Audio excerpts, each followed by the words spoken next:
Donc nous sommes avec Galiane ce soir sur l'antenne d'IDFM en direct dans les studios d'IDFM avec Galiane qui a écrit, c'est pas un roman, ce sont des histoires au pluriel vraies, d'enfance au pluriel volées. Ça s'intitule Les enfants des ogres aux éditions du Dauphin. Galiane est née dans les années 70, elle a entrepris des études de médecine naturelle en 2012. C'est grâce à son désir de comprendre les rouages du corps et de l'esprit qu'elle a pu surmonter l'épreuve appelée en termes médicaux la mémoire traumatique. Grâce à l'écriture de ce livre et à son désir de s'investir activement dans la vie, Galiane a retrouvé le goût de vivre. Elle est en face devant moi dans les studios. Bonsoir Galiane. Bonsoir Joël. Voilà, donc c'est un livre assez important. Je pense qu'on en parle un peu plus maintenant, mais qu'on n'abordait pas trop ce sujet avant. Il y a des statistiques dans votre livre que je vais essayer de donner tout de suite. Elles sont assez impressionnantes. Il faut que je les retrouve. Donc, ce sont des statistiques que j'ai trouvées donc sur le site internet du docteur Salmona, qui donc s'appelle mémoiretraumatique.org et qui est donc une psychiatre qui s'est spécialisée dans la recherche sur les conséquences des violences sexuelles sur mineurs. Donc les statistiques, 90% des drogués ont subi des abus sexuels, 10% seulement de viols font objet de plaintes, 3% en jugement et 1 seul % de condamnés. Donc c'est quand même des sacrées statistiques, tout en sachant qu'on ne sait pas exactement combien il y a eu de viols. On parle d'inceste ou de viols d'enfants ou de... On ne peut pas le savoir. Parce que là, on parle de gens qui ont effectivement porté plainte. Mais dans la loi du silence, il y a encore beaucoup de gens qui n'en parleront jamais. Alors, c'est quoi d'être un enfant des ogres ? Alors, être un enfant des ogres, c'est différent, je pense, pour chacun des enfants. C'est un enfant qui a vécu très jeune une relation physique avec un adulte de son entourage, un adulte qui était son proche, qui était son ami, ou en tout cas qui dans sa vie était quelqu'un d'important et qui s'était positionné au départ comme bienveillant. Voilà, donc un enfant des ogres, ça peut être un garçon comme Ange, un des personnages du livre, qui a eu une relation avec son père. C'est peut-être quelqu'un comme Gabrielle, une jeune femme qui est née dans une famille où les rapports étaient compliqués, qui a commencé par avoir un rapport très proche avec son frère, mais qui allait comme ça jusqu'à des jeux physiques. Et puis il y a aussi donc dans ce livre l'exemple de Raphaël, qui lui est un enfant qui a fini par se suicider à l'âge adulte. Et dont le parcours m'a énormément interpellée, puisque je l'ai très bien connu adolescent, et que pour moi, il montrait déjà des signes de mal-être évidents, mais sans jamais pouvoir raconter peut-être ce qui le tracassait et ce qui l'empêchait de s'épanouir. Voilà. D'accord, alors vous vous reconnaissez en général en tant qu'enfant des ogres, même si vous ne savez pas tellement que vous êtes une enfant des ogres, il semblerait qu'ils se reconnaissent entre eux sans même savoir déjà au départ qu'ils en sont. Oui. C'est-à-dire que vous n'avez pas que autour de vous, vous avez beaucoup d'enfants des ogres, comme si c'était des affinités. Tout à fait. Alors en fait, cette remarque était partie d'une remarque que Ange m'avait faite, où il m'expliquait qu'il avait été très ami pendant 4 ans avec... il avait 3 amis très proches avec qui il sortait beaucoup, etc. Et puis c'est 4 ans plus tard, au fil de leur amitié, qu'un soir, en fait, ils ont tous découvert qu'ils avaient eu comme ça des relations avec avec des gens de leur entourage, leurs parents ou des gens très proches. Et il m'avait dit comme ça, mais peut-être qu'on se reconnaît entre nous. Et donc ça, c'est quelque chose que je suppose. Évidemment, ce n'est pas du tout prouvé, mais il est clair que depuis que je me suis lancée dans ce sujet, que j'ai rédigé ce livre, et tout au long de la rédaction de ce livre, qui a pris un peu de temps, il se trouve que dans ma vie de tous les jours, je n'ai pas arrêté de faire face à des gens qui me faisaient des confidences de ce type.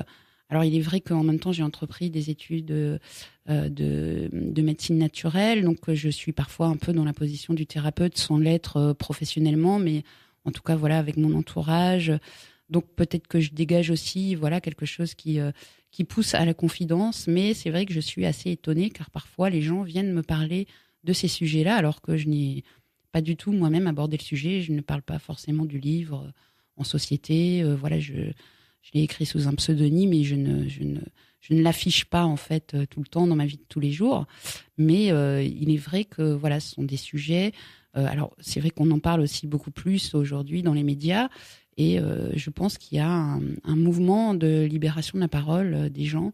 Parce qu'on a enfin montré que déjà le secret en soi, que ce soit un secret de ce type ou d'autres secrets qu'on cultive dans les familles, peuvent générer de la souffrance, des maladies. Mmh. Donc les enfants des ogres semblent se reconnaître entre eux, qui s'assemblent se ressemblent. Alors, vous avez contacté la maman de Raphaël, hein, et vous dites dans votre livre comment parler de lui, c'est-à-dire de Raphaël, hein, sans ternir l'image qu'elle en avait, cette femme. Hein. C'est quand même ce livre, c'est un peu comme une lettre que vous adressez à la mère de Raphaël. Tout à fait, oui. Oui. Et alors, tout ça, c'est venu vous aviez aucune conscience de ce qui se passait jusqu'au moment où vous avez rencontré l'ogre, il y a quelques années, il y a 4 ans, et qu'il vous a dévoilé qu'il était poursuivi, pas condamné, mais accusé de pédophilie. Tout à fait. Enfin, il n'était pas poursuivi, mais disons que la manière dont ça s'est passé, c'est qu'on s'est retrouvés par hasard dans le village où il est prêtre. C'était une fête de village, c'était l'été. Voilà, moi je me baladais dans le coin. C'était la fête du vin en fait. Donc le public était invité à venir déguster des vins. Et puis bon, il y avait un petit concert, etc. Et donc là, je me retrouve face à cet homme que j'ai très bien connu durant toute mon enfance, mon adolescence. Que vous aimiez et que vous admiriez. Que j'aimais et que j'admirais, que je n'avais pas revu depuis à peu près l'âge de 20 ans, donc l'âge où je suis venue vivre ici à Paris. Et puis à ce moment-là, on discute, on était heureux en fait de se retrouver. Je lui dis, ah bon, mais t'es toujours prêtre. J'avais entendu dire qu'il avait arrêté la prêtrise, donc j'étais un peu étonnée. Et puis, on discute voilà, de nos vies. Et puis, à ce moment-là, je lui demande du coup des nouvelles de Raphaël, puisque Raphaël donc, était aussi très proche de cet homme quand nous étions adolescents. Et c'est là où il m'a donc annoncé que Raphaël s'était suicidé il y a quelques années. Et il ajoute, tu te rends compte, sa famille m'a accusé de pédophilie au moment de l'enterrement. Voilà, donc à ce moment-là, c'est vrai que je suis devenue toute blanche. Je sais pas, il s'est passé quelque chose de très très fort en moi, comme une blessure immense là qui s'ouvrait tout à coup. Donc après la joie de le revoir, il y a eu une espèce de déchirement et puis bon d'apprendre la mort de mon ami. Et puis cette phrase comme ça, on m'a accusé de pédophilie, tu te rends compte ? Donc en fait, je crois qu'il cherchait auprès de moi, au contraire, quelqu'un qui allait le défendre et lui dire, mais mon Dieu, comment ont-ils pu, toi, notre cher papa, entre guillemets, toi qui nous a tant aimés. Et puis, je n'ai pas eu cette réaction, en fait, du tac au tac. Voilà, je lui dis, écoute, quand on met des enfants tout nus dans son lit, il ne faut pas s'étonner d'être accusé de pédophilie. Et c'est à ce moment-là que ça vous est remonté à la figure, hein, que ça vous a remonté, que vous avez vu les images, parce que ce qui est important dans toute cette histoire, c'est le trou, hein, vous en parlez dans votre livre, le trou qu'on fait de manière à pas voir. Oui. Et en même temps, cette image-là de moi de dormir avec lui, elle ne m'avait jamais quittée en fait, mais jusque-là, c'était normal. Je ne sais pas comment vous expliquer ça, c'est que cette image, je l'avais, hein, c'est pas un souvenir qui m'est revenu... Mais je pouvais même en parler, mais pour moi, c'était normal, c'était C'est comme dit Ange vis-à-vis de son père, quand on est enfant, qu'on dort avec son papa, qui joue avec nous et tout, on n'a pas la conscience du bien et du mal, donc ce que fait notre parent, c'est normal. C'est quand on grandit que la société nous explique que non, ce sont des choses qui ne se font pas et que même ça peut faire du mal à l'enfant. C'est là qu'on commence à se dire « Ah, mais donc cette personne m'a fait quelque chose qui est interdit. » Et donc, voilà, c'est là où en fait le doute arrive. Et moi, c'est à ce moment-là, oui, quand il m'a dit ça et qu'il a employé ce mot de pédophilie, alors que moi-même, je ne l'utilise quasiment pas dans le livre. Je ne sais pas si vous avez remarqué. Non, c'est un livre très propre. Hein. Il n'y a pas tout ça. En tout cas, pour c'était Ange, il y a quand même son témoignage. Non, c'était Gabriel, lui, qui entendait le bruit particulier de la ceinture, là. Voilà, tout à fait. Ça, c'est un des seuls passages du livre où on peut un peu frémir. Alors là, on est vraiment dans le phénomène de mémoire traumatique, comme le décrit donc toujours le docteur Salmona, c'est-à-dire qu'on peut occulter vraiment des choses, vraiment les occulter, c'est-à-dire que le souvenir a disparu, et puis ça va être un son, un événement, une situation qui va faire ressurgir ce souvenir. Donc c'est le cas de Gabriel, avec le bruit de ceinture comme ça de son père. Et donc là, vraiment, le bruit du ceinturon qui tombe par terre. On s'imagine ce qui se passe après. Mais c'est pas pour le frapper. Hein. Non. C'est pas pour le frapper. Quoique ça peut faire beaucoup plus mal. Mais voilà. Et donc là, c'est vrai que le souvenir devient traumatisant. Il remonte comme ça. Il peut vraiment laisser la personne dans un état de mal-être et de dépression gravissime. Donc Gabriel ne voit plus ses parents parce que je pense que sa mère elle a pas voulu accepter. Il y a le déni aussi des parents et il se demande ce qu'est devenu son frère, si son frère est devenu un ogre, parce que l'importance quand on est un enfant des ogres, c'est que quelquefois on devient un ogre soi-même. Alors oui, c'est aussi une question qui est posée dans le livre. Alors statistiquement, voilà, je me souviens plus des chiffres exacts, mais c'est vrai qu'il y a énormément d'enfants qui ont été abusés. Qui vont aussi prendre ce chemin-là, évidemment, s'ils ne sont pas pris en charge et aidés. Donc, on peut se poser la question de ce qu'on pourrait faire déjà. Donc, c'est comme la fessée. J'en ai reçu, ça m'a pas fait mourir. Hein, c'est comme la fessée. On peut considérer qu'il y a quand même, c'est de la violence quand même, la fessée. Hein. Bien sûr, mais du coup, on le dit aussi simplement si on parle pas de violence sexuelle, mais de violence tout court.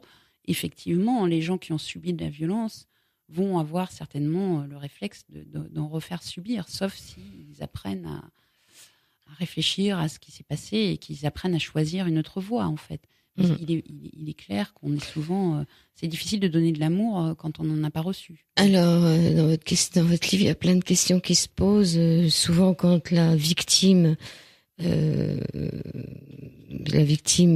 parle, on dit que c'est une victime consentante puisqu'elle n'a rien dit, donc c'est qu'elle était consentante. Tout à fait. Alors je pense effectivement que c'est un des premiers problèmes de la société, c'est que c'est quand même assez récent que finalement l'inceste soit interdit ou les relations sexuelles sur les mineurs. Et qu'il soit mis dans les lois, oui. Que ce soit mis dans les lois. Oui. Et du coup, on peut penser que ça fait des siècles et des siècles que c'est une pratique finalement qui paraissait normale aux yeux des gens. Et d'ailleurs, on trouve encore aujourd'hui des gens d'une ancienne génération ou même des gens, on va dire, qui se disent plus libertins, qui sont encore pour ces pratiques, qui n'ont pas accepté finalement le diagnostic d'une société. Une société a décidé, au fur et à mesure de la recherche, je pense que la psychologie et la psychiatrie de l'enfant a fait énormément évoluer les droits de l'enfant. C'est très bien. Mais voilà, on a mis du temps finalement à se dire l'enfant n'est pas un objet, il n'est pas un objet de plaisir, et finalement à montrer, grâce à tous ces chercheurs, que ce n'était pas équilibrant pour lui d'avoir des relations faut pas tomber dans l'extrême non plus, parce que maintenant on peut même pas mettre la main sur la tête d'un enfant alors qu'il en a besoin qu'on le touche quand même quelque part. Tout à fait. Donc on tombe dans un autre travers qui est pas mieux. C'est bien quand un gamin va pas, de pouvoir le prendre par l'épaule, lui dire de le consoler. On peut plus toucher un enfant, donc ça devient aussi dramatique dans l'autre sens. Bien sûr, mais parce que comme toujours, si vous voulez, bon, déjà c'est difficile de légiférer sur les questions humaines. Hein. C'est extrêmement compliqué et du coup, on tombe parfois dans des excès. Je suis entièrement d'accord avec vous, mais et je crois que la méthode, de toute façon, ce n'est pas en passant par la punition ou l'interdiction de tout. C'est plutôt en levant les tabous et en permettant aux enfants de s'exprimer, de pouvoir dire ce qui les dérange finalement. Donc c'est plus par l'éducation, je pense, qu'on arrivera à vaincre ces tabous. C'est-à-dire, voilà, de pouvoir en parler à l'école, de pouvoir... Alors, Mais moi, je me souviens dans les années 60, même avant, quand j'étais toute petite, on nous parlait déjà des messieurs qui étaient à la sortie des écoles, qu'il fallait pas les suivre. On était déjà au courant, je veux dire. Les gens justement, on imagine toujours le pédophile, c'est un monstre, il paraît débile, il est à la sortie d'école, il regarde les enfants. Mais c'est pas. Mais c'est si on doit vraiment parler aux enfants, il faut parler aux enfants de leurs parents, de leurs oncles, des amis, parce des que parents. c'est souvent dans la famille que ça se passe. Le frère, le cousin, l'oncle, le père. Ou la personne qu'on admire, justement, dans le cercle de sport ou de loisirs. Enfin, il n'y a pas d'activité. Donc, du coup, voilà, je pense que. Et c'est pareil dans les séries télé, si vous voulez. Moi, je suis effarée du nombre de séries où on cherche des serial killers. Le pédophile, c'est forcément le type qui prend des enfants, qui les cache dans sa cave, qui les torture. Or, je pense que c'est des cas très exceptionnels, en fait. La vraie réalité, c'est que ça se passe dans le quotidien, d'une manière très discrète, dans des moments où l'enfant, voilà, est seul avec une personne de confiance. Et puis, finalement, voilà, on va... C'est vrai que ça pourrait être choquant qu'on dise à l'école, méfiez-vous de vos parents, mais c'est pas comme ça qu'il faudrait le dire non plus. Ben non, parce que le parent, il a quand même bien le droit de laver son gamin. Enfin bon, c'est compliqué. Alors, vous dites alors à quoi bon en parler parce qu'une morsure d'ogre, ça ne se voit pas. Ça ne se voit pas de l'extérieur, ça ne change en apparence rien. Alors les autres ne pourraient sûrement pas comprendre. C'est une morsure invisible, mais qui saigne à l'intérieur. Et malheureusement, il n'existe pas encore de remède à cette hémorragie, pas de traitement. Alors à quoi bon en parler ? À quoi bon se plaindre ? Comment prouver un dommage invisible ? Aucun juge ne l'aurait cru de toute façon. Et à qui d'ailleurs s'adresser pour demander réparation ? N'est-ce pas la loi elle-même, la société qui a créé les ogres en interdisant aux hommes de croquer leurs enfants ? On dit que dans d'autres sociétés, d'autres peuples, d'autres époques, les pères enseignaient la sexualité à leurs enfants. Quand j'entends ça, je me demande parfois si c'est si grave alors d'être fille ou fils d'ogre, si ça vaut la peine de s'alarmer au fond. Pourtant, je ne me suis toujours senti coupable, moi aussi, mais je ne sais pas de quoi exactement. Ce qui est intéressant aussi, c'est le fait que l'enfant, dès les premiers rapports, dès les premiers attouchements, il sait qu'il faut se taire et il sait qu'il est coupable. Ça doit remonter à la nuit des temps. Oui, tout à fait. Alors, l'origine de sa culpabilité, voilà, c'est un peu la grande question du livre, à savoir... est-ce qu'il se sent coupable ? Alors, c'est pareil, Muriel Salmona décrit bien le pédophile va être quelqu'un qui va utiliser certaines tactiques. Donc, soit il va culpabiliser directement l'enfant en lui disant, voilà, on fait quelque chose, il faut pas trop en parler, mais tu es responsable aussi parce que tu es d'accord. Donc, ça, c'est la configuration de Ange, en fait, avec son père qui lui dit, bon, ok, j'aurais peut-être pas dû faire ça, mais tu étais d'accord, donc on n'en parle pas. Donc, voilà, ce mot, tu étais d'accord, suffit totalement à culpabiliser l'enfant qui se dit, bah oui, c'est vrai, j'ai accepté. Alors qu'en réalité, un enfant n'est pas en mesure de dire non à un adulte. Mais voilà, c'est comme ça qu'il le ressent. Mais c'est-à-dire que c'est quelque chose qu'il connaît pas. Donc, dans la mesure où il connaît pas, il peut pas avoir de réponse. Exactement. Et puis, si l'enfant, ce qu'ils expliquent bien, c'est que si l'enfant est dépendant de l'adulte, psychiquement, il ne peut pas donc s'opposer. Hein, cet adulte-là, c'est celui qui est censé le protéger. Donc, comment... s'opposer à finalement un autre protecteur. Donc l'enfant va avec sa confiance et l'enfant même peut même trouver du plaisir en fait dans cette relation. Donc c'est encore plus culpabilisant quand il découvre que c'est une relation interdite et que c'est... Oui, et trouver de l'amour. Donc, il trouvait l'amour. Donc, voilà, c'est ce qu'on appelle, enfin, c'est ce que j'appelle dans le livre la dissonance cognitive. Hein. C'est j'ai fait quelque chose qui paraît mal, mais moi, j'y ai trouvé du bonheur. Donc, je suis nulle, voilà. Donc, il y a ça. Et puis après, ça peut être aussi des tactiques employées comme des menaces, hein, tout simplement. Et vous dites, et même si dans ce milieu privilégié, j'ai connu le mensonge et la perversité, je n'ai jamais connu la faim, la maladie, la guerre, la torture. C'est énorme, non? Donc il faut toujours relativiser. On va faire juste une pause musicale.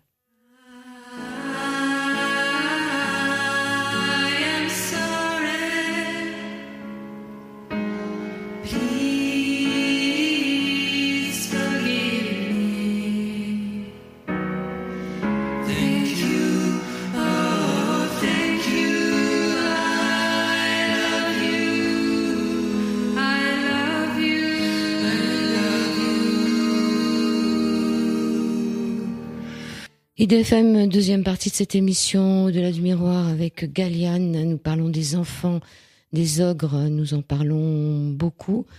Et ces enfants des ogres, ça parle d'amour aussi, parce que finalement le fait d'être repéré par cet ogre, c'est qu'on est aimable. Ah, c'est une drôle de question. Hein. Oui. Pourquoi nous et pourquoi pas un autre?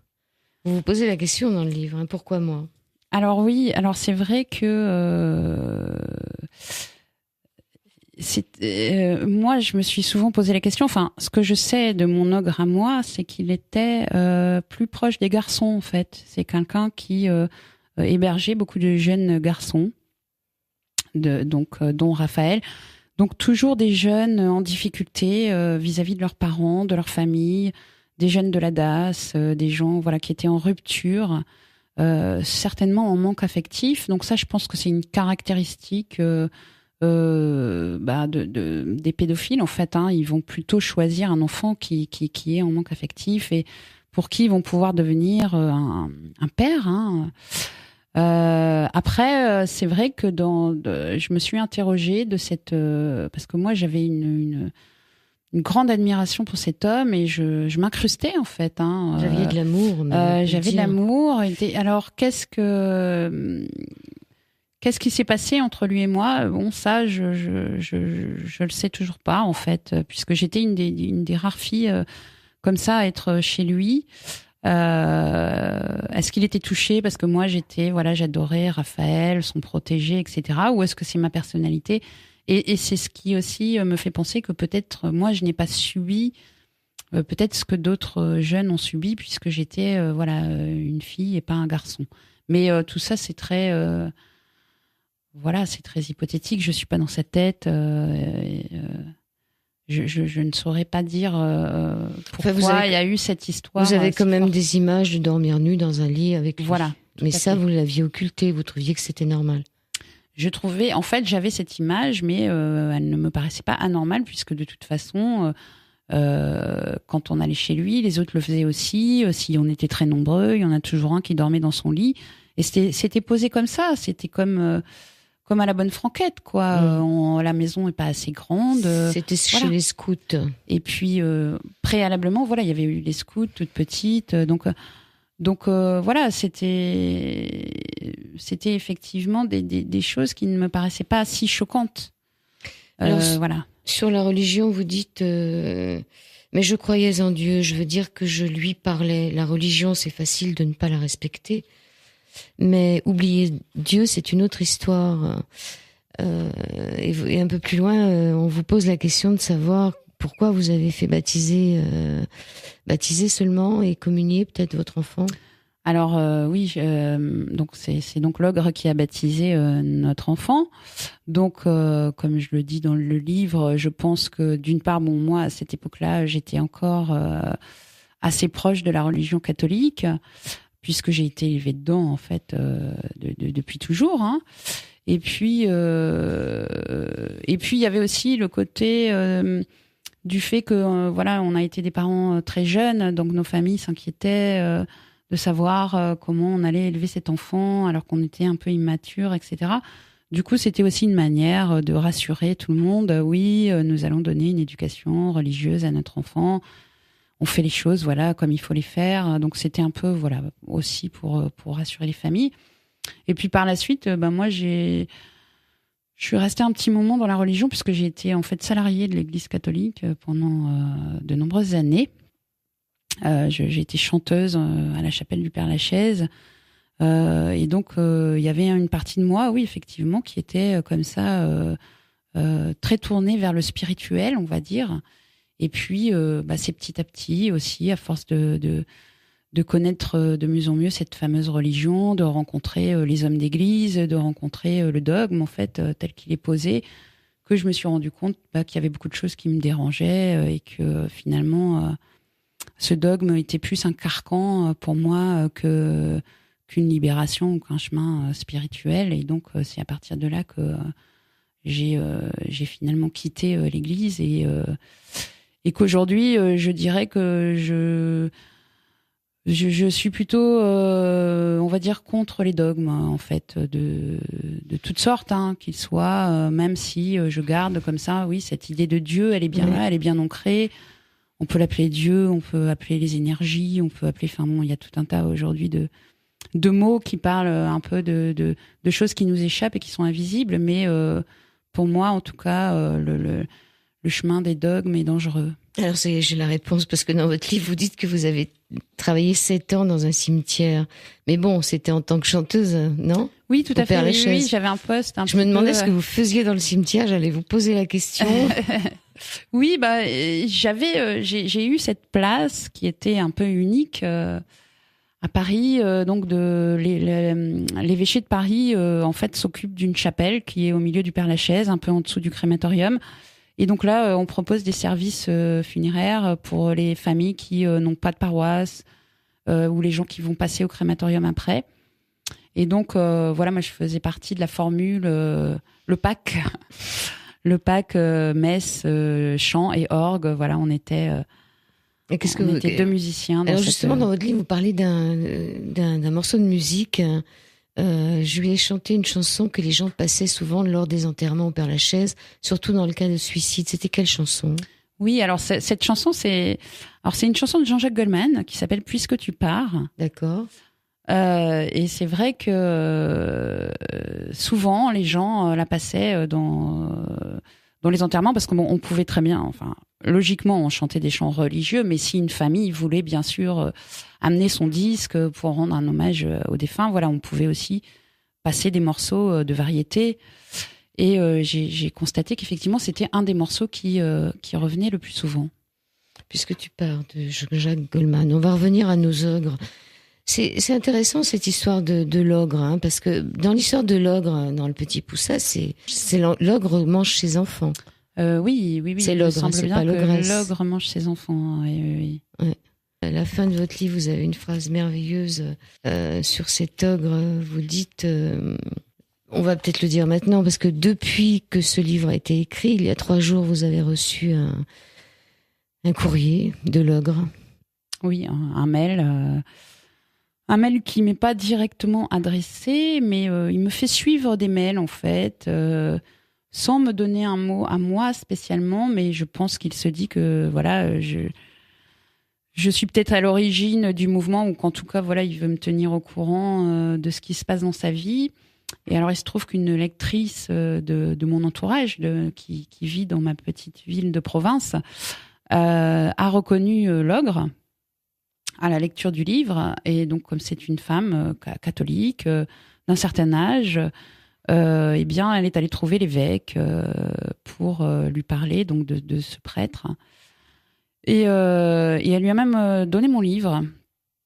Et je pense que depuis, l'évêché donc a dû contacter l'évêché de la ville de l'ogre. Enfin, bref, a priori, il a donc été convoqué chez son évêque, qui lui a stipulé qu'il était pour l'instant arrêté, donc dans sa fonction de prêtre, et puis qu'il y avait des histoires donc de pédophilie dont il devrait répondre, etc. Alors qu'il avait nié quand vous l'avez vu. Alors qu'il avait toujours nié jusque-là auprès de moi. Enfin, il a nié. Vous avez sans doute lu donc le mail que j'ai publié de lui, où il nie, enfin, je sais pas ce que vous en pensez vous, parce que c'était très difficile d'interpréter cette lettre. Moi, j'y voyais déjà des signes un peu d'aveu, mais bon, en tout cas, il essayait de nier et de me faire passer pour une affabulatrice. Enfin, il y a même des menaces de diffamation, etc.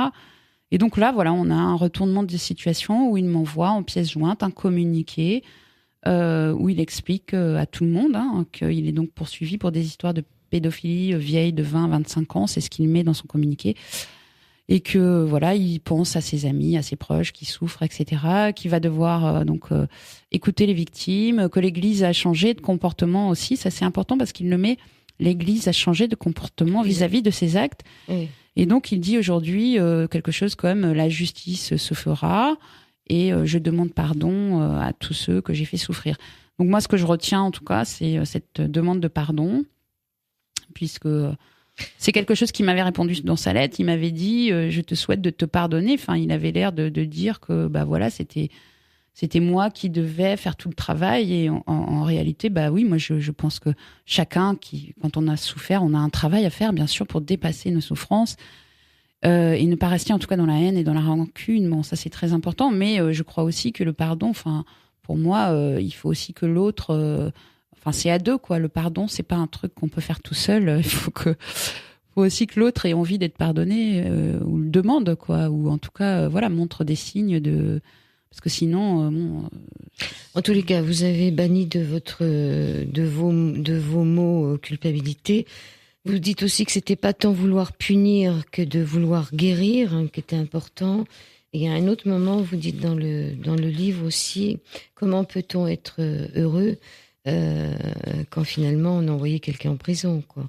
C'est-à-dire comment on peut être bien dans sa vie quand on est aussi responsable du fait d'avoir envoyé quelqu'un en prison. Donc, c'est oui, pas parce facile, que je pense que si vous voulez, pour moi, ce qui est important dans ce livre, c'est surtout de faire prendre conscience à la société que pour l'instant, elle a une réponse très limitée dans ce sujet. C'est-à-dire que, donc, on l'a bien vu, donc 1% des plaintes donnent lieu à une condamnation. Donc, déjà 1% donc, des victimes, et donc, il se passe quelque chose pour eux, mais qu'est-ce qui se passe finalement ? Bon, il y a condamnation, la personne va peut-être aller en prison. Est-ce que c'est vraiment une réponse satisfaisante ? Est-ce que la société peut se satisfaire de cette réponse qu'est la prison, en sachant qu'en prison, on ne soigne pas du tout les gens, en sachant que donc la pédophilie, pour la psychiatrie, c'est une maladie psychiatrique. Ce n'est pas... Voilà, c'est une maladie. Donc, qui dit maladie, pour moi, dit essayer de soigner. Et c'est vrai que je trouve que là, bon, la prison est vraiment une réponse peu satisfaisante, puisqu'on sait très bien que la personne qui va ressortir n'aura pas du tout été prise en charge et puis sera susceptible de recommencer, voire de faire la même chose en prison. Il faut savoir qu'en prison, il y a quand même... on en voit des jeunes, tout jeunes, qui vont y passer 3 semaines, qui vont tomber. Voilà, donc pour moi, la prison n'est pas forcément la réponse adaptée et on doit tous s'y coller parce que ça sera jamais une solution définitive à ce problème-là. Alors, donc on se pose la question sur la sexualité de nos enfants. Est-ce que les enfants ont une sexualité ou pas ? Ça, c'est aussi une question. Est-ce qu'on doit leur en parler, comme on fait dans les écoles? Enfin, c'est plein de questions à se poser, parce qu'à la mesure où on leur parle de la sexualité, je veux dire, même ceux qui n'y avaient pas pensé, qui pensaient à jouer au billes, vont commencer à s'y intéresser. Donc, est-ce qu'on ne prend pas les choses aussi un peu en avant, en faisant de nos gamins des gamins plus mûrs, à des moments où ils auraient pu penser à autre chose? Il y a plein de problèmes comme ça qu'on peut se poser dans tous les domaines. Vous écrivez à la page, il y a l'histoire de Aïda et de son frère, qui est assez... Aïcha, oui. Aïcha, oui. Aïcha et son frère, qui est assez violente. Qui est assez violente, ouais. Tout à fait. Et à la page 61, vous dites... Aujourd'hui, je me rends compte que c'est cette attitude-là qui m'a souvent conduite à l'échec tout au long de ma vie. Et ce raisonnement, c'est l'ogre qui me l'a inculpé. Il l'a gravé dans ma chair que je donne à qui veut, comme si c'était là que résidait la sainteté. C'est Raphaël qui parlait. donner sa vie, donner son corps à manger à ses amis et même à ses ennemis, comme ce Jésus qu'il fallait suivre à tout prix. Alors quand ils se sont tous mis à me juger pour avoir eu un enfant sans être marié, pour mes amants, mes coucheries, je n'ai rien compris. En psychologie, on appelle cela la dissonance cognitive, une dissonance qui est le décor de ma vie. Est-ce que c'est pour ça? C'était pas Raphaël, c'est de vous que vous parliez. Oui, c'est tout à fait. C'est de moi. Est-ce que, parce que Raphaël c'était un garçon, donc est-ce que tous les enfants des ogres se noient dans cette dissonance? Et vous vous posez aussi une question, est-ce que tous les enfants des ogres sont dans la colère? Il y a cette espèce de colère qui est là. Vous dites qu'il y en a beaucoup qui tombent dans les médicaments, la drogue, l'alcool. Oui, en fait, ça c'est quelque chose que moi j'ai déduit en fait de tous ces témoignages, de tous ces gens. En fait, ce que j'avais constaté dans mon entourage et donc en parlant de tous ces enfants des ogres, c'est qu'il y avait presque systématiquement des gens qui avaient pensé se suicider un jour. Il y avait des cas de gens qui vont plutôt aller vers, par exemple, l'anorexie ou des problèmes de comportement alimentaire. Et c'est souvent les femmes, enfin de celles que j'ai rencontrées. Et puis sinon, effectivement, on va avoir soit des comportements à risque, de la dépendance, donc comme Raphaël à l'alcool, Ange qui a pris de l'héroïne, etc. Mais on parle aussi de conséquences psychotraumatiques sur des problèmes de par exemple de sexualité à risque, comme on dit. Donc voilà, des jeunes femmes qu'on va juger provocatrices, qui s'habillent un peu comme ceci ou comme cela, ou qui vont suivre n'importe quel homme, n'importe où. Donc ça, moi j'en rencontre maintenant quelques fois et tout de suite je me sens interpellée par une jeune fille de 20 ans qui va raconter facilement ses coucheries, etc. Et ça m'est arrivé de dire, voilà, d'essayer d'aller un peu plus loin et de me rendre compte qu'effectivement la fille avait vécu l'inceste. Et voilà, donc il y a ça. Ou alors ça peut être tout le contraire, c'est-à-dire une personne qui ne pourra plus avoir du tout de relations sexuelles, même avec une personne pour qui elle a de l'amour, du respect, de la tendresse. Donc on voit que voilà, il y a différents types de comportements, mais que finalement tous ces comportements peuvent être la conséquence de la même chose, et que là aussi la société, pour moi, me paraît souvent cruelle parce qu'elle dit bien bon. Ces enfants sont des victimes, il faut les aider, mais finalement, quand on voit les manifestations des signes de leur souffrance, comme se droguer, par exemple, eh bien souvent les gens sont très durs, sont très jugeants envers les drogués, les alcooliques. On va dire oui, mais c'est sa faute, il se laisse aller, etc. Or, on sait très bien que voilà, ce sont des problèmes dont il est très difficile de sortir seul, et s'il y a cette dépendance qui s'installe, il y a peut-être des raisons, et peut-être aussi que ces personnes victimes sont pas toujours prises en charge de manière adéquate. Vous dites, en ce temps-là, j'avais grandi, j'avais toujours eu de bonnes notes dont personne ne s'inquiétait. J'étais une jeune femme, presque. Je dis femme volontairement, car finalement, c'est un peu ça qu'il avait fait de moi, l'ogre, une femme avant l'âge. J'étais donc une femme dans mon corps, avec ses cycles, son sang versé tous les mois, et pas juste une fois, comme certains hommes qu'on cite en exemple. Les hommes, s'ils saignaient eux aussi tous les mois, ils arrêteraient peut-être de se taper dessus, de se faire saigner les uns les autres. Est-ce que les enfants des ogres sont blessés dans leur amour-propre? Est-ce que leur propre amour en devient sale, éprouver de l'humiliation à la suite d'un refus? Et alors vous dites cette chose, c'était nouveau pour moi. Quand vous dites il m'a regardé, s'est approché et a déclaré fougueusement que c'était moi la mère de ses futurs enfants. C'était nouveau, le premier homme qui voyait en moi une mère. C'était valorisant. Oui, ça rendait l'amour propre. C'est marrant cette histoire d'amour propre. Oui. Alors c'est un petit peu un jeu de mots, mais c'est vrai que on constate qu'effectivement que tous ces enfants se sentent coupables et finissent par ne pas s'aimer. En fait, ils ne s'aiment pas eux-mêmes. Et l'amour, seulement pas. L'amour, c'est sale. C'est bien ça, l'amour propre. C'est quand même d'avoir, c'est pas de s'adorer ou de s'aduler ou d'avoir la grosse tête, mais quand même, voilà, il y a pour être bien, je pense, dans la vie, il faut quand même s'apprécier à sa juste valeur, en ayant bon conscience aussi de ses défauts, mais s'aimer, quoi. Voilà. Et à partir du moment où on peut s'aimer soi-même, on va pouvoir vivre des relations avec les autres qui sont dans le respect, voilà. Et malheureusement, ces enfants des ogres, ils ont été croqués, bouffés. Donc ils savent plus trop mettre de limites et ils vont systématiquement, être dans des relations comme ça destructrices. Soit ils vont à nouveau se faire recroquer, soit ils vont au contraire ne plus pouvoir avoir de relations parce qu'ils auront peur d'aimer ou de pas être aimables, tout simplement. On va écouter un tout petit peu de Jean-Jacques Goldman. Puisque tu pars.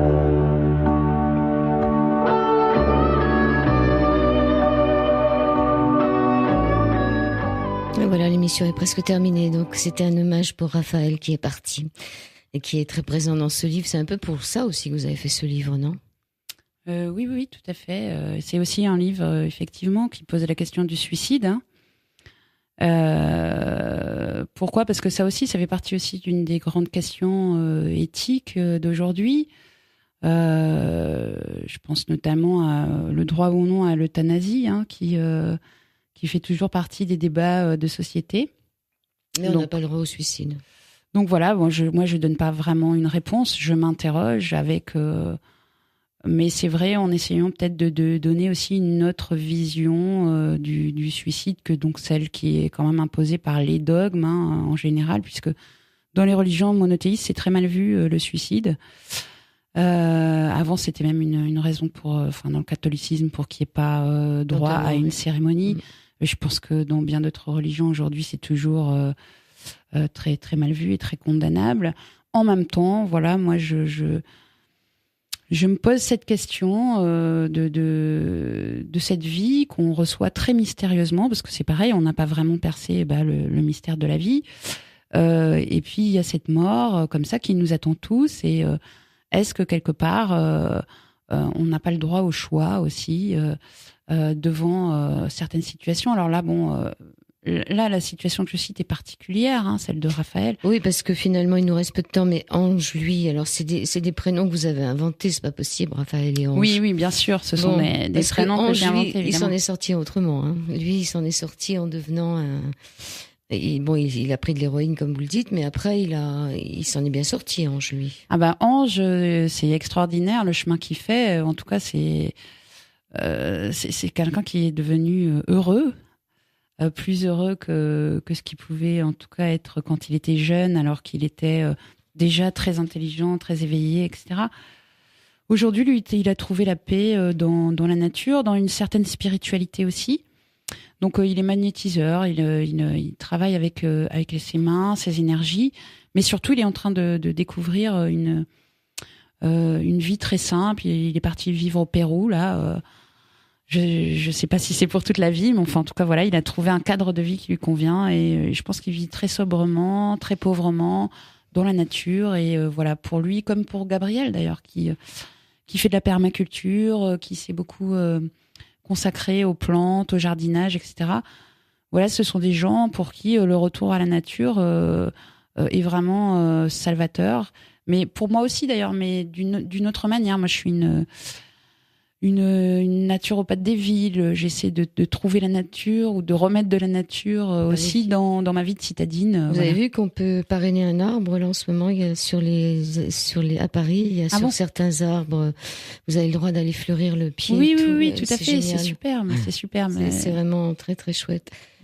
L'émission était terminée, donc l'ogre. Alors, vous dites à la fin du livre, avec ce dialogue avec l'ogre, à défaut d'être le dialogue avec l'ange, dialogue avec l'ogre. Alors, quand tu me fais cette confession, l'ogre a tellement vieilli qu'il est devenu végétarien, confirmant ogrement que tu mangeais de la chair fraîche avant. Je ne suis plus dupe, je me méfie. La chasse est donc ouverte, la chasse au mensonge et à l'ignominie.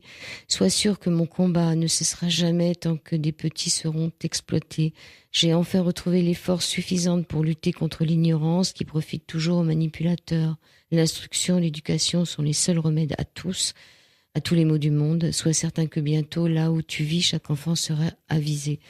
C'est toujours à double tranchant parce que c'est comme faire ses cours de sexualité pour leur apprendre avant l'heure. C'est comme si on demande à un bébé de 6 mois de connaître l'alphabet ou d'apprendre à écrire et à lire. Pour moi, il y a des choses qui doivent s'apprendre un peu par nous-mêmes. On n'est pas obligé d'être éduqué dans tous les domaines. Cette éducation sexuelle, Est-ce qu'on a vraiment besoin d'être éduqué? Oui, mais je pense qu'en fait, on devrait pas appeler ça éducation sexuelle. Pour moi, si vous voulez, il y a des choses qui manquent cruellement à l'école. C'est de l'éducation au corps et à l'esprit. On pourrait parler d'anatomie, physiologie. On pourrait parler de psychologie. Mais en fait, c'est un tout et il faut comprendre que les enfants ont une sexualité de toute façon. Elle a été décrite par les psychiatres. Piaget a établi des stades, Freud aussi, etc. Donc, mais c'est pas leur apprendre les choses comme ça. C'est au fur et à mesure que l'enfant grandit, il a des besoins, il a des questions, et c'est pouvoir amener des réponses aux questions qu'il se pose, et non pas justement faire un programme le même pour tout le monde. On va étudier ça en telle classe, c'est ce qu'on a appris nous en biologie. On avait un peu des cours sur la reproduction, etc. Mais par exemple, la psychologie, tout simplement, est totalement absente de l'école. Tout à fait. Or, on sait très bien que un adolescent qui va être dans l'âge où il a envie d'avoir une petite amie, etc. Oui, à ce moment-là, il va être réceptif à la psychologie de l'homme, de la femme. Mais il faut parler de la puberté quand l'enfant est pubère. Il ne faut pas lui en parler quand il a 6 mois. Par contre, quand un enfant a 3-4 ans... il y a des enfants qui sont... mais il y a des livres dans les maternelles pour leur apprendre ce que c'est, voilà, pour leur donner la possibilité de s'accoupler avec des filles, des garçons avec des garçons, c'est-à-dire on voit des lapins qui se montent dessus. Voilà. Est-ce que vraiment on a besoin d'aller jusqu'à là, c'est-à-dire de... Non, parce que je pense qu'on n'a pas, d'abord besoin forcément d'images. Moi, je pense que c'est plus, d'une manière globale, effectivement, l'éducation devrait être revue pour donner aux gens les moyens de se soigner. Et quand je dis de se soigner, toutes ces techniques dont on parle maintenant, qui sont à la mode, la sophrologie, la réflexologie, tout ce dont on parlait tout à l'heure, la nutrition, la méditation, etc. Ce sont des choses qu'on n'apprend pas du tout à l'école. À l'école, on est assis, on doit étudier, on doit bourrer son cerveau de savoir. Or, on nous apprend pas à avoir une hygiène de vie, on nous apprend pas à nous relaxer, on nous apprend pas à parler quand il faut parler de nos problèmes. On nous apprend pas que la douleur mentale peut donner une douleur physique, une maladie. Et on aurait belle à pouvoir faire des choses comme ça à l'école, des ateliers aussi d'expression, et qu'elles soient verbales ou corporelles. On sait très bien, par exemple, qu'en cas de viol ou en cas d'anorexie, les meilleures thérapies, c'est des thérapies corporelles, où on va bouger son corps, où on va se le réapproprier. Donc tout ça n'est pas présent à l'école, et c'est bien dommage, puisque ce sont des outils de guérison, que ce soit donc pour des cas de violence sexuelle, mais de violence tout court, ou d'autres traumatismes qu'on peut vivre, qu'on va tous vivre dans nos enfances, parce qu'on va tous en avoir un jour ou l'autre. Alors vous étiez surinvesti dans des études intellectuelles dans lesquelles vous étiez engouffré. C'était une façon de changer l'image déplorable que vous aviez de vous-même, de prouver au monde que vous n'étiez pas une séductrice, mais un esprit pensant, intelligent. Vous écrivez, je voulais n'être plus que la pensée pure, réduire au néant ce corps qui me dérangeait, me parler par brides de souvenirs angoissants, flous, tronqués et choquants. Quelque part, il y avait une façon d'oublier le corps, de vouloir oublier son corps et d'être un pur esprit. Qu'est-ce que vous pourriez dire pour terminer l'émission ? Je voudrais dire que ce livre, j'ai déjà des retours de personnes qui sont touchées parce qu'elles ont vécu cela. Donc c'est vraiment ce qui m'importe, qu'ils puissent permettre aux gens de se libérer, en fait. Donc et ce que je voudrais vraiment conseiller à toute personne qui est en souffrance, c'est de ne surtout pas rester seule, d'essayer de trouver des endroits, des modes d'expression, des modes de thérapie, mais que ce soit des thérapies traditionnelles, comme de s'adonner à un art, d'écrire, en même temps, de faire de la musique. Mais en même temps, vous dites que les enfants qui ont subi des abus ne veulent pas dire leurs secrets parce que c'est une double humiliation. C'est-à-dire que le fait de le dire aussi, ils se sentent humiliés une deuxième fois. C'est comme si le viol avait lieu une deuxième fois. Ça dépend s'ils sont hein. entendus. C'est-à-dire, voilà. Alors après, on peut le dire différemment. On peut le dire dans un dessin, on peut le dire dans un écrit, dans une chanson, mais je pense qu'aujourd'hui, la société est un peu plus prête à écouter. Il faut trouver la bonne personne, effectivement. Mais il faut la chercher. En tout cas, il faut se libérer. Et surtout, ne pas penser qu'on est nul, qu'on est moche, on n'est pas responsable de ce genre de choses que l'on a subies. On n'en est pas responsable et il faut cesser de se sentir coupable. Et la culpabilité, c'est vraiment quelque chose qui ronge et qui détruit. Et donc, dans tous les cas, voilà, il faut essayer d'aller de l'avant et de se reconstruire par tous les moyens possibles. Et effectivement, de pouvoir, en tout cas, si on a ce genre de secret, de pouvoir le confier d'une manière ou d'une autre. À un moment, vous vous posiez la question aussi de savoir qui mange qui. Si c'est l'ogre qui mange l'enfant ou si c'est l'enfant qui mange l'ogre. Pourquoi Mais bon, c'est dans le livre. Hein. Vous posiez la question de savoir qui mange qui. Non. C'est en fait, vous avez très bien retenu, mais c'est l'ogre qui dit ça. À la fin, qui mange qui ? C'est lui qui me dit ça. Oui. Parce qu'il me dit, on ne comprend pas très bien. En fait, c'est lui qui renverse la situation. Mais oui, parce que finalement, il est mangé aussi par son désir, c'est ça. Bon. Je ne sais pas ce qu'il voulait, ce qu'il entendait par là, mais. Donc, les enfants des ogres sont publiés aux éditions du Dauphin. Galiane, Galiane, et sinon, on peut vous retrouver. Alors, j'ai un Facebook, Galiane Auteur. Voilà, Galiane, où vous retrouverez toutes les informations. Si vous avez envie quand les enfants des ogres se reconnaissent entre eux, ils s'écoutent avec tendresse et se consolent un peu. Ils prennent conscience qu'ils ne sont pas les seuls et bien que ce soit là une triste évidence, ils se sentent plus forts ensemble pour l'affronter. Voilà. Donc, si vous êtes un enfant des ogres, voilà, vous pouvez toujours aller voir Galiane Auteur sur Facebook. Tout à fait. Merci Galiane. Merci Joël. Merci beaucoup.